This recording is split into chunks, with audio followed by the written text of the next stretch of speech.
안녕하세요, 빌스트입니다. 오늘 얘기할 곳은 세계에서 가장 멋진 도시 4위로 뽑힌 빈티지에서 헤리티지로 승화한 성수동입니다. 성수동이 어떻게 세계에서 가장 멋진 도시로 뽑혔을까요? 과거의 성수동은 왕이 사냥하던 곳이었어요. 지금 성수동을 보면 다 평지잖아요. 그 평지에 들판이 있었다고 합니다. 그 들판에서 왕은 사냥을 했고, 현재 연무장길은 군사들의 요충지로서 장비를 연마하고 기술을 연마했던 곳이었습니다. 그리고 뚝섬은 어땠을까요? 말이 있던 곳이었습니다. 그랬던 성수동이 현대에 이르러 발전을 하기 시작했습니다. 제가 이전 영상에서도 말씀을 드렸잖아요. 대한민국의 발전은 해방 이후에 시작됩니다. 60년대 이후에 서울의 급격한 성장으로 인해서 4대문 안이 포화 상태에 이르게 됩니다. 그러다 보니까 4대문 안에 있던 제조업과 공장들의 개발을 억제하고 그 외곽으로 다 보내버렸어요. 대표적인 게 여러분 잘 아시는 모나미 볼펜 있잖아요. 모나미 볼펜 공장이 성수동에 자리를 잡았습니다. 그러다 보니 잉크 공장부터 관련된 협력업체까지 들어서면서 공장으로서 변모를 갖추게 되었습니다. 뿐만 아니라 금광제야가 금호동으로 이전을 하게 되면서 관련된 업체들이 성수동에 모이게 되었습니다. 그러다 보니까 수제화 거리라는 그러한 유래가 붙게 된 겁니다.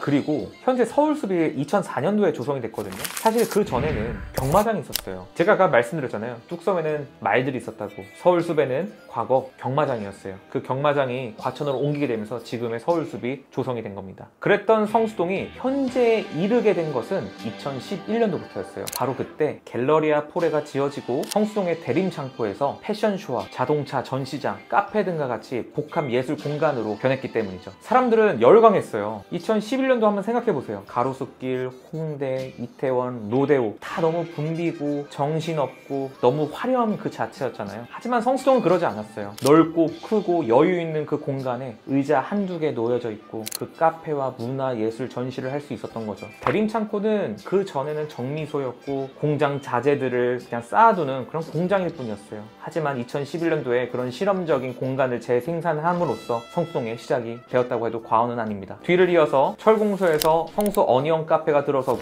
화학공장에서 성수 연방으로 변하는 일련의 사건들로 성수동은 빈티지에서 헤리티지로 사람들에게 알려지기 시작합니다. 이러한 변화를 인더스트리얼 모던이라고 하거든요. 옛 공장을 현대화하는 것을 전 세계적으로 있습니다. 영국의 테이트 모던 현대미술관은 과거 이전에는 화력발전소였고요. 뉴욕의 첼시 마켓 같은 경우는 과거의 과자 공장이었습니다. 이러한 인더스트리얼 모던 공간, 그런 개념, 이런 느낌이 한국에서는 성수동에서 유일하게 탄생한 곳인 거죠. 그렇게 2011년도부터 예술가들이 모이고 그런 공간을 활용하다 보니 카페가 들어서고 음식점이 들어서고 브랜드가 들어서고 결국에 명품에 이르러 현재의 팝업까지 어떻게 보면 상권의 모든 시장을 다 경험한 게 현재의 성수동입니다. 서울의 공실률은 9%가 넘습니다. 하지만 성수동의 공실률은 1.9%밖에 안 됩니다. 거의 제로 수준에 육박한 건데요. 성수동이 이렇게 사람이 들끓 수 있는 것은 아무래도 이런 감성에서 시작돼서 여러 사람들을 모일 수 있을 만한 요인들이 많았던 것 같아요. 그리고 소비 트렌드가 바뀌었어요. 사람들은 이제 오프라인에서 제품을 구매하지 않아요. 온라인에서 구매를 하죠. 오프라인 매출은 50%가 넘게 급감을 했는데 온라인 매출 시장은 무려 2배나 올랐어요. 그러한 사례를 빗들어서 우리 브랜드들은 그 사례에 집중을 한 거죠. 어차피 고객들은 오프라인에서 안 사니까 고객들에게 체험과 경험을 유입함으로써 우리들의 로열티를 올리자. 그래서 팝업이 많이 열리게 된 겁니다. 근데 많은 사람들이 얘기해요. 나중에 가로수길처럼 되는 거 아니야? 근데 저는 조금 다르다고 생각이 들어요. 그 이유가 앞으로도 남은 호재들이 많거든요.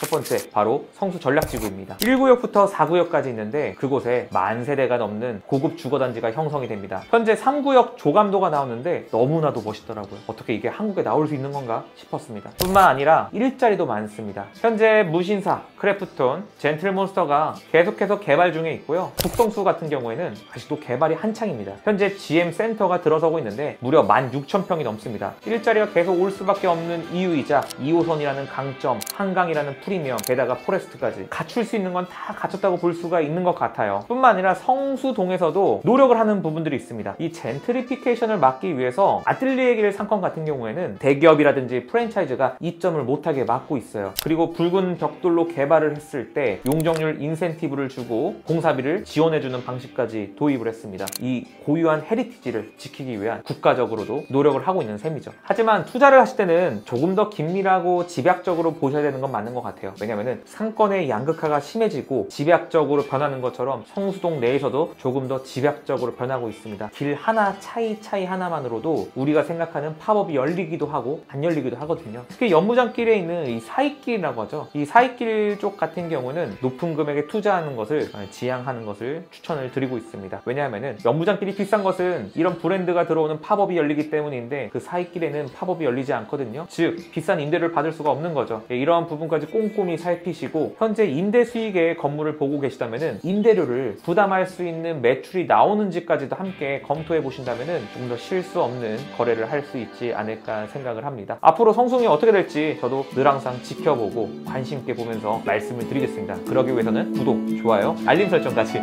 꼭 부탁드리겠습니다. 이상 길스트였습니다. 감사합니다. Sunny day, take me down to Culver Lake, take me back to yesterday, 'cause that's where I belong.